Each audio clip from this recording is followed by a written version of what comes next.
usted, doctor. Ya, ahorita está grabando. Ya, ahorita está grabando. Lo que como Sí. insisto, ¿no? Les pediría es que no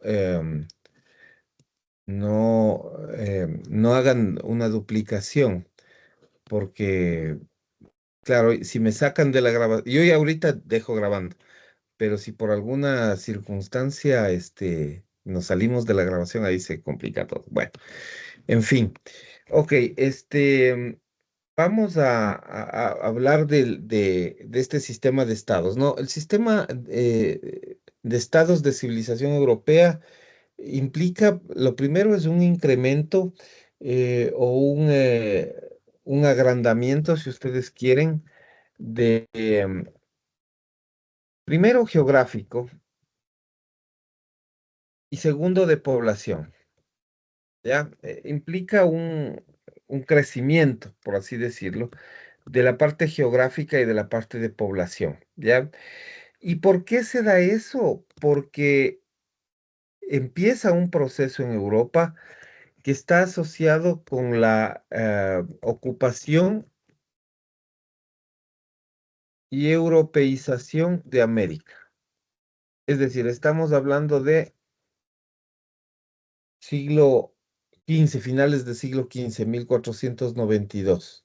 Estamos hablando de siglo XV. ¿Qué significa eso? Que los españoles, los portugueses, los ingleses eh, llegan a América, ¿no? ¿Cómo es? Inglaterra llega a América del Norte, Francia también llega, de hecho, a América del Norte, o a una parte de América del Norte. Los españoles llegan a varios países desde México, digamos, desde el Golfo de México hasta la Patagonia en Argentina, y los portugueses llegan a la zona de Brasil, ¿no? Entonces hay un proceso de ocupación de los territorios americanos y con ciertas diferencias porque en realidad los procesos son distintos. Los ingleses formaron colonias, ¿no? Los ingleses colonizaron, los franceses colonizaron, ellos tenían otras visiones. Eh, los portugueses de alguna manera colonizaron también, aunque no es exactamente la misma figura. Y el caso de los españoles es diferente porque ellos no colonizaron.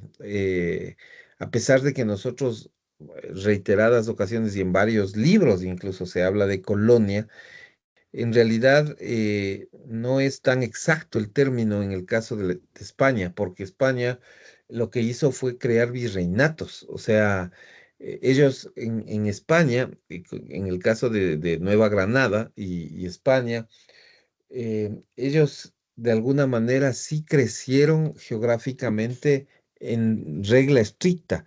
Nosotros administrativa y legalmente nunca fuimos una colonia o nunca fuimos considerados colonia, sino que fuimos considerados como virreinatos, ¿no?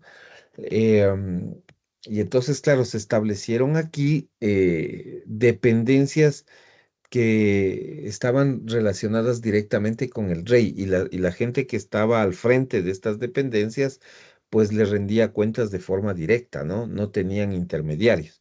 Así es que claro, aquí ese término de colonización, aunque se usa, como digo, mucho, y hay muchos autores en el Ecuador sobre todo, y bueno, en Latinoamérica en general que usa ese término no es tan exacto y entonces por eso es que Díez de Velasco, que es español, él usa el término, como ustedes están viendo en pantalla, de europeización,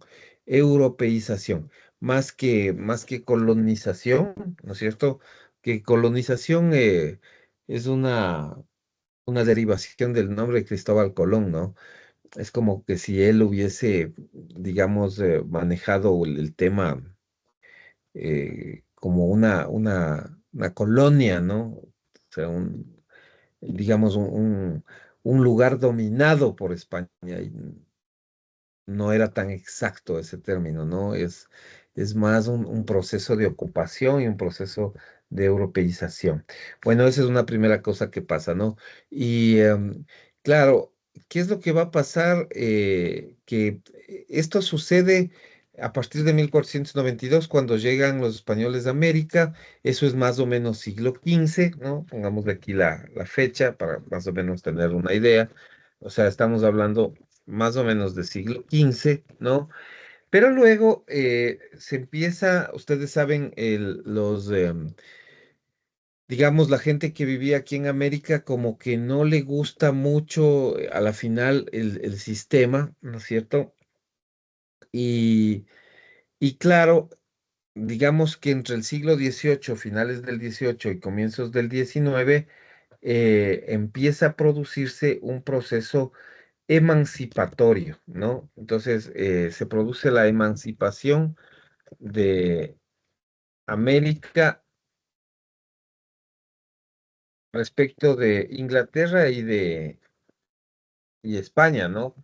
Esto va a ocurrir relativamente entre finales del siglo XVIII e inicios del siglo XIX, ¿no? Los finales más o menos del siglo XVIII, inicios del siglo XIX, se empieza a producir esta estructura transformadora de la emancipación, es decir, de la liberación de nuestros pueblos vamos a decir, del régimen administrativo español en nuestro caso y en América del Norte, digamos, de de Inglaterra, ¿no? Y entonces esta transformación de sistemas, digamos, este cambio entre lo que se llamaba el sistema europeo que vimos la semana pasada en un sistema de estados de civilización europea, ¿no es cierto? Se fundamenta en una tradición cultural que lleva al nuevo continente varios migrantes, ¿no? Un proceso de recepción de ciertos principios fundamentales de lo que se va a llamar el derecho de gentes, o ya se llamaba, ¿no? Entonces, estos procesos, diríamos en términos generales, la migración, porque se produce un proceso de migración, eh, acciona una forma de derecho que era el llamado derecho de gentes. O sea, ¿qué es lo que les quiero decir? Em, Europa en el siglo XV eh, empieza a experimentar un proceso de transformación de lo que era el antiguo sistema de estados europeos, ¿no es cierto? A un sistema que tiene que ver con la civilización europea, es decir, con un enfoque de transmitirle a estos nuevos territorios que se veían incorporados a Europa, digamos, o como parte del sistema europeo, transmitirle una idea de civilización, ¿no? De civilización en función de lo que pasaba en Europa. Eso provoca una ola grandísima de migrantes. O sea, hubo gente que vino, ¿no? Atraídos quizás, digamos, en muchos momentos, quizás atraídos por la promesa de una vida mejor, ¿no? Es bastante particular, pero es algo que nos pasa a la humanidad, ¿no? En, digamos que en el principio de la llegada española a América, em, soñaban mucho los españoles con la ruta del Dorado de la que se hablaba, ¿no? Es decir, de ir y buscar riquezas y oro y este tipo de cosas. Y entonces hubo una enorme oleada española, una enorme oleada inglesa a la América del Norte también, que vinieron, digamos, a plantear una nueva vida, ¿no? Digamos que a poblar estas zonas, pero digamos de una manera un poco sui generis, ¿no? Eh, buscando una vida mejor a la que ellos vivían en España o a la que tenían, digamos, en toda España. Am, y claro, esto, o sea, ¿cuál es el efecto de eso? En qué sentido eso impacta?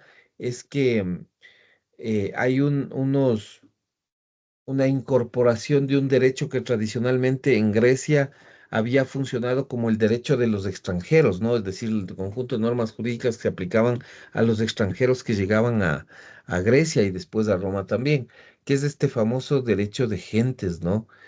Que es normativamente un antecedente directo del derecho internacional público, ¿no?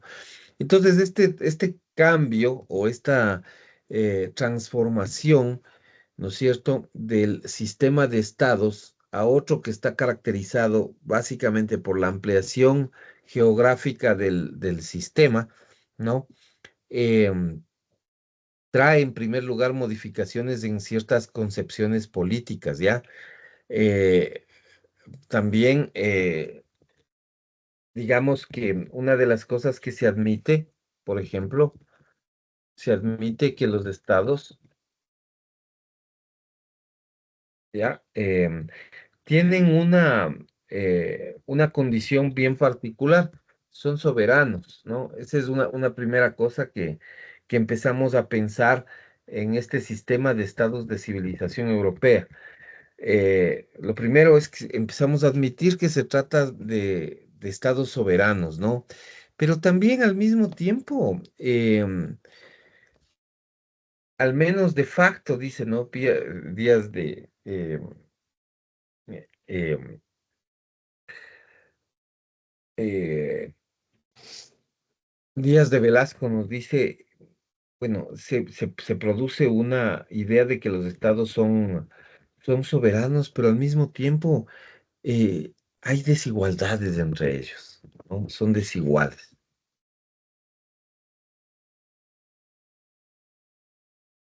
son desiguales. Los estados son desiguales, ¿no?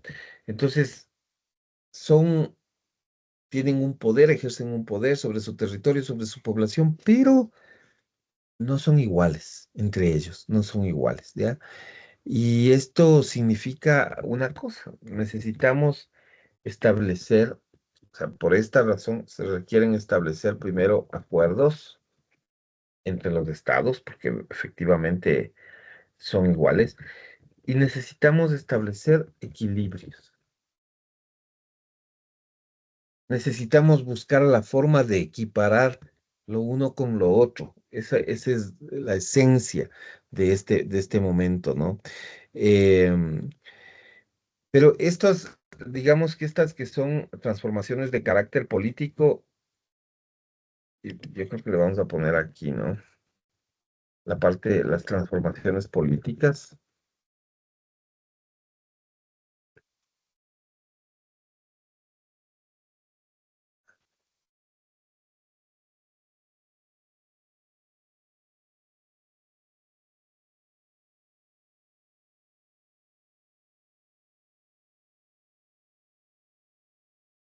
transformaciones políticas, o sea, se producen estas transformaciones políticas.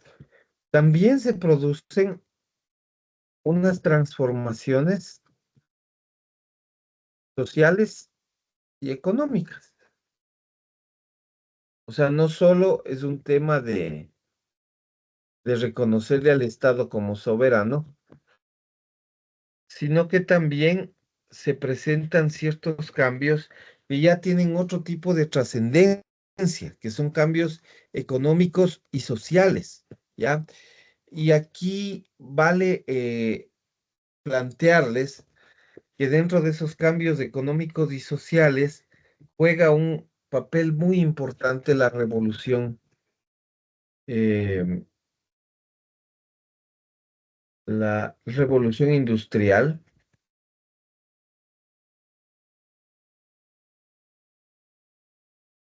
y lo que se va a llamar la ilustración, ¿no?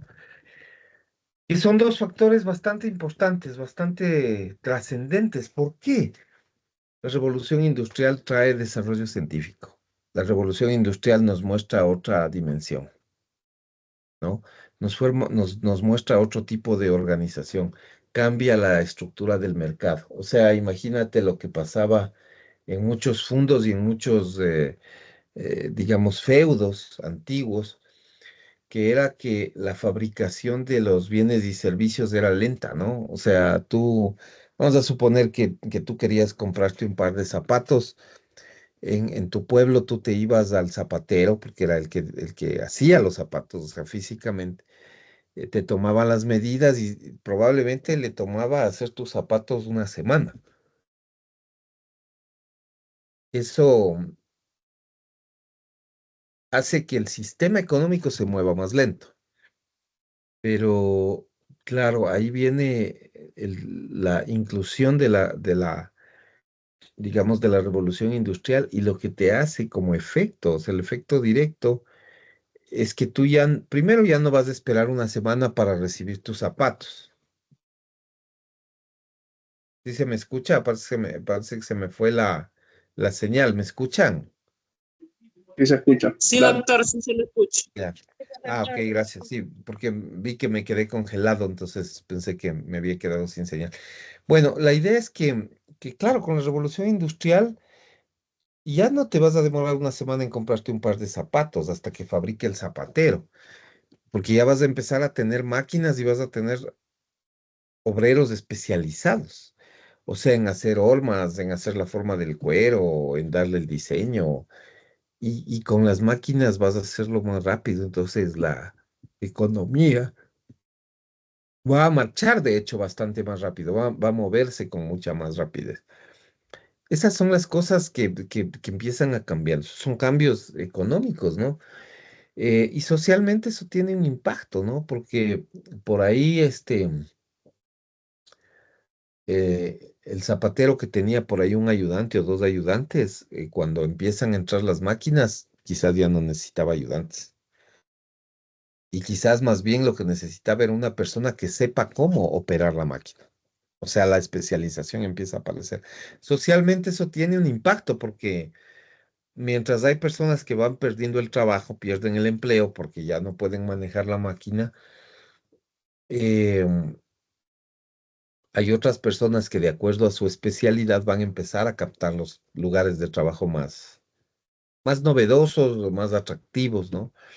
Y en el mismo caso de los zapatos, o sea, imagínate si ese zapatero tenía un par de ayudantes y de pronto se ve, digamos, abocado a competir con una máquina que se mueve 10 veces más rápido que los tres trabajadores juntos.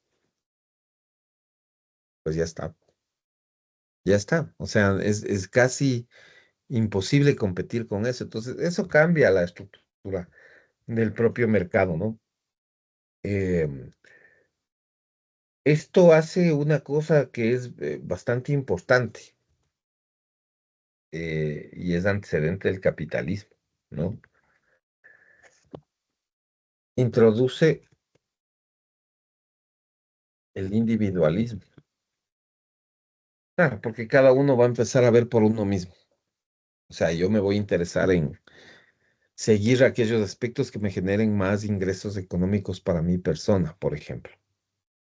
Lo otro ya no tiene sentido. Necesito tener ingresos económicos, valores económicos y voy a tratar de buscar eso, ¿no? Eso es lo que trae la revolución industrial. Y en el campo de la ilustración ni se diga, pues, o sea, ahí hay un desarrollo científico bastante importante. Un desarrollo científico que nos va a permitir tener otras ideas y otras visiones, otras versiones de todo lo que pasaba en el mundo comercial, ¿no? Entonces cambian los valores, además, ¿no? Que asume la sociedad. Ahora, siempre se va a hablar de que hay un intento de freno, ¿ya? De esta realidad, ¿ya? Siempre se habla de un intento de freno, ¿ya? Eh, de esta evolución, vamos a decirlo así, ¿no? Que es dada por el Congreso de Viena.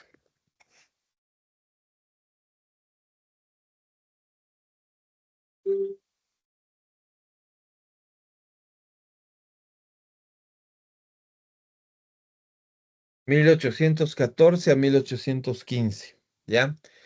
Eh,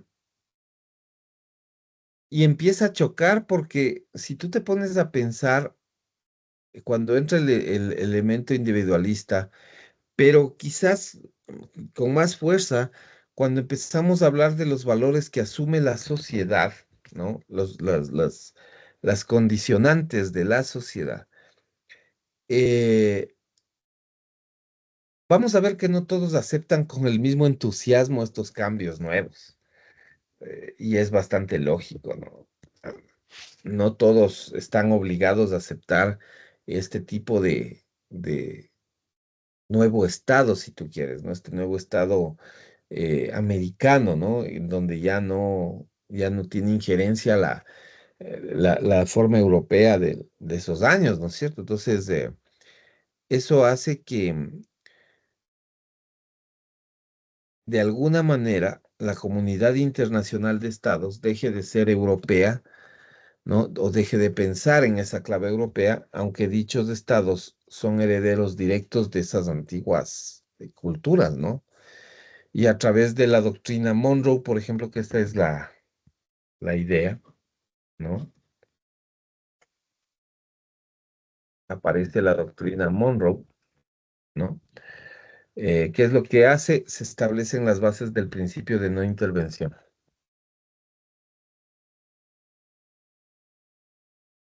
Pues recuerdan que empezamos diciéndoles que entre las transformaciones políticas se admitía que los estados eran soberanos. En la doctrina Monroe, que es, digamos, una argumentación de carácter legal, la idea del estado soberano plantea el principio de que tú no puedes intervenir en otro estado. Tú no puedes meterte en la forma, en la organización política, ¿ya? Eh, no tiene nada que ver con, digamos, la toma de decisiones, ¿no? Entonces, este es un proceso, ¿no? Que se va dando en América Latina en función de Europa, en América en realidad, en América Latina en particular, pero en América en general. Entonces van cambiando los paradigmas, van cambiando las formas de ver, ¿no? Se van produciendo transformaciones sociales y económicas. O sea, ¿quién diría, por ejemplo, que esa revolución industrial iba a significar un cambio de paradigma tan grande hasta el punto de mover el esquema económico mundial, ¿no? Eh, yo creo que no se imaginaban la potencia que iba a tener la idea de la revolución industrial. Y la ilustración ni se diga, o sea, esa etapa, digamos, eh, en donde la belleza digamos, de las artes se van incorporando en la vida diaria de los países y van sirviendo como un acervo cultural que puede ser utilizado luego para, digamos, educar a nuestra gente o a todos nosotros, por decirlo así, de qué significaban eh, la gente que vivió antes que nosotros aquí, ¿no? Cómo se manejó el tema y eh, cómo funcionaba todo, ¿no? Entonces, esta es una cuestión que nos plantea toda la estructura básica de los sistemas, ¿no? Bueno,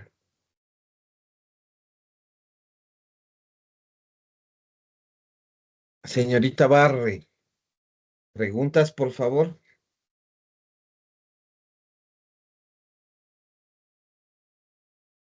Todo está bien, doctor.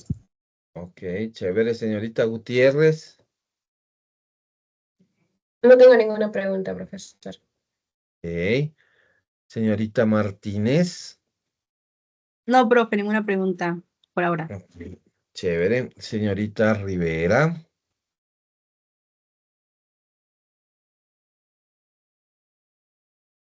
Señorita Rivera, ¿no está?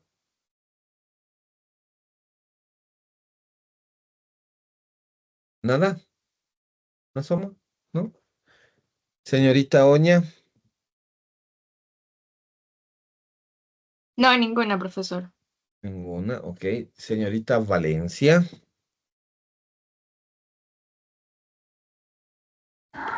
No, no tengo preguntas, profesor. No tiene preguntas, ok. Señorita Moreira. Por el momento no tengo ninguna duda, profesor. Ok, chévere. Señor Pozo.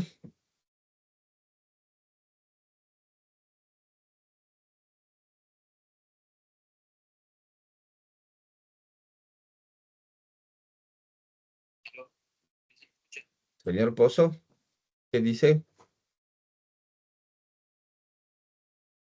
¿Nada? ¿No? Señor Loor. Compañero Pozo, no se le escucha, por favor. Se le activó el micrófono, pues no se le escuchó. No se le escuchó. En verdad es eso. Señor Loor, ¿qué dice usted? Ninguna pregunta, doctor. Ok. Señor Caicedo. De mi Ay, dice parte, que ninguna ninguna pregunta pregunta, es doctor. imposible. Chévere. Gracias, señorita Maridueña. No tengo preguntas, profesor. Ok. Señorita Franco. No, profesor, no tengo ninguna duda. Listo. Señor Jiménez. No tengo ninguna duda, doctor. Ok. Gracias, señorita Portocarrero.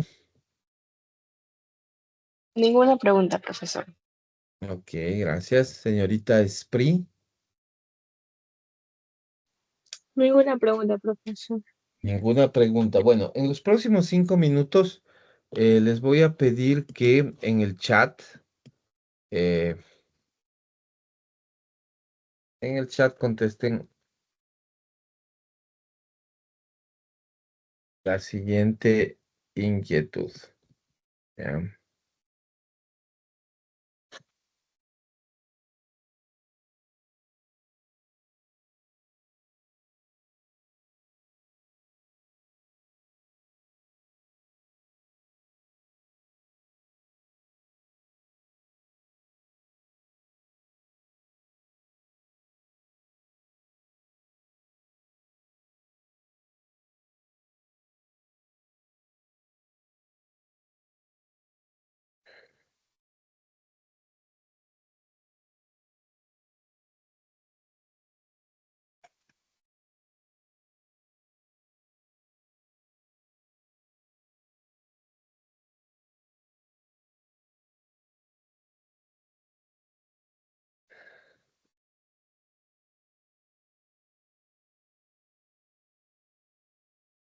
Ok, listo.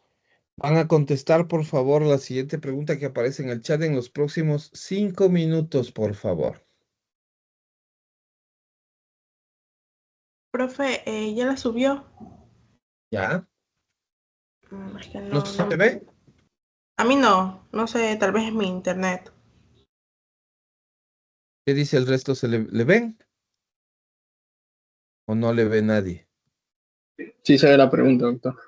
Sí se ve. Sí Ya. se ve, doctor, la pregunta. Entonces me llegó la pregunta, profesor. Ahí Ok. recién me... Ah, ya le salió, pero. Ok. Por favor, van a responder en los próximos 5 minutitos.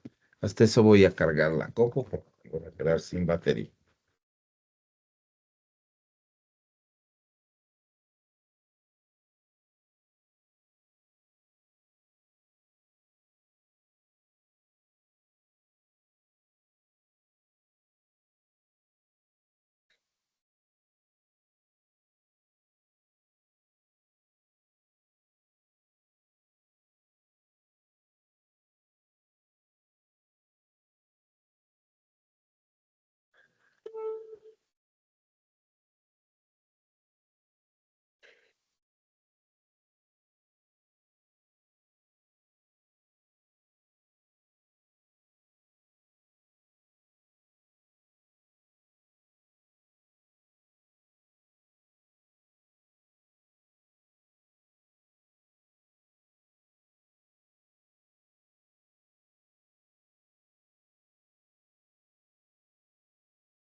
No se tarden demasiado, que ya queda un minuto, poco menos de un minuto.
Listo, muchas gracias.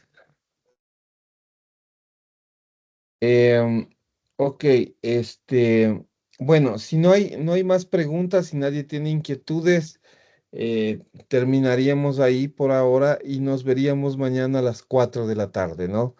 Eh, bueno, nos vemos mañana entonces. Chao, doctor, un gusto como siempre. Igualmente, que les vaya bien. Chao, chao. Cuídense.